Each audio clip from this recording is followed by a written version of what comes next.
So the piece that I'm using there for the Tomson section is the thicker stuff that I had to go and buy because the wall thickness of the other stuff was just a bit too thin.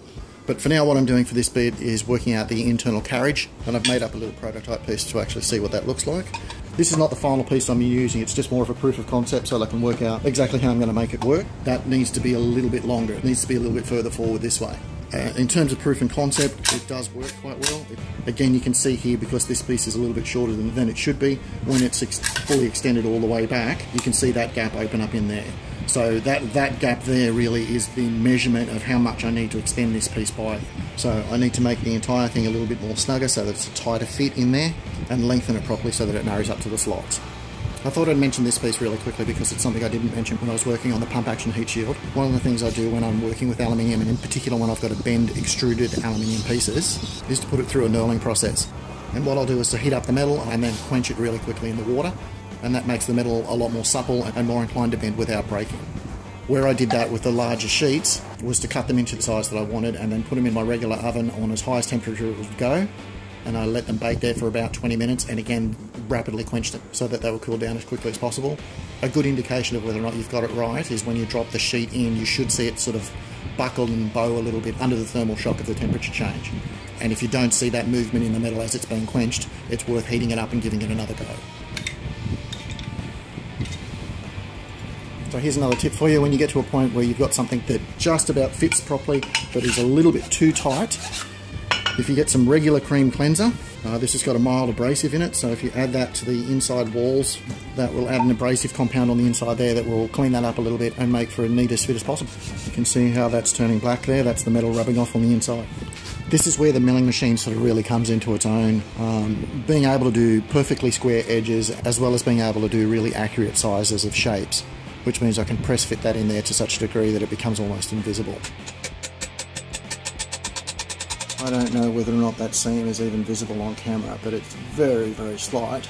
Because there's a spring that's going to be pushing on this, I will put a locking pin in there just to make sure that it is 100% secure. I would think that once the blackening process is done across the surface of this metal, that's just going to be completely invisible.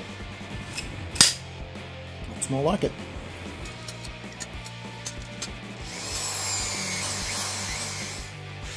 So you're probably looking at what I'm doing here and going, come on now, you've got a milling machine, why are you trying to do all this sort of stuff by hand? Well, there's a couple of reasons behind it. Possibly because of my limited knowledge of still using the machine, and I'm still getting used to the operation of it.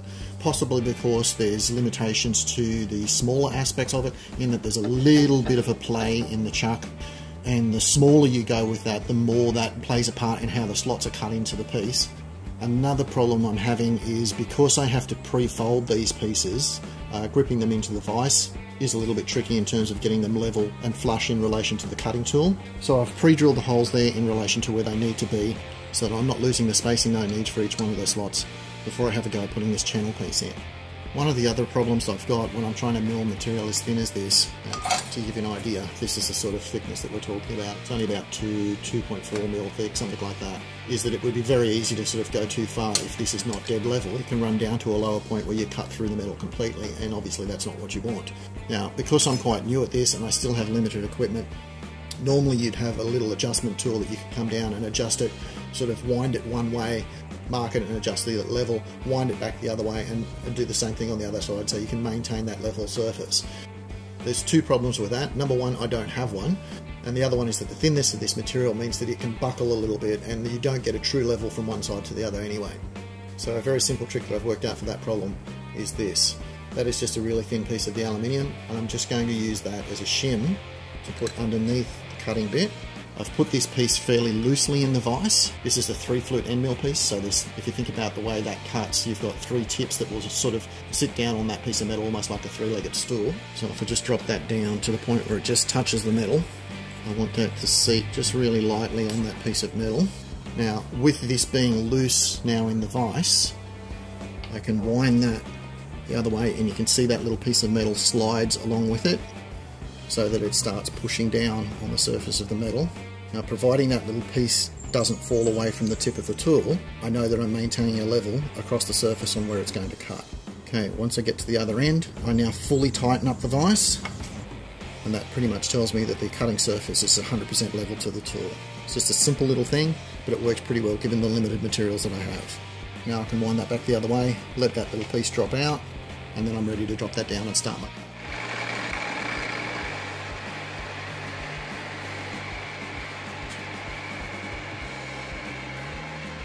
That's just a test piece mimicking what I want to get, but that gives you an idea on how I'm maintaining that level. I can run my thumbnail down there, and that is a very, very even surface. And it's certainly level enough for what I need to achieve for this. So I know there's probably a lot of engineers out there looking at this and going, what the hell is this guy doing? But I am a big believer in doing what works and working with what I have. And for the moment, this is working, so I'm happy with that.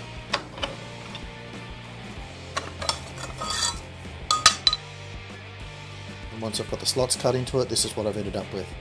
I'm pretty happy with that. Copied off the original piece. Mine is obviously longer still because it needs to be cut to the final size. But from what I've been told, given that that piece was done on a laser cutter, I'm pretty happy with what I've been able to achieve. So not a huge update in terms of pieces this time, guys, but hey, progress is progress. That's the update for this time. Thanks for watching. Talk to you next time.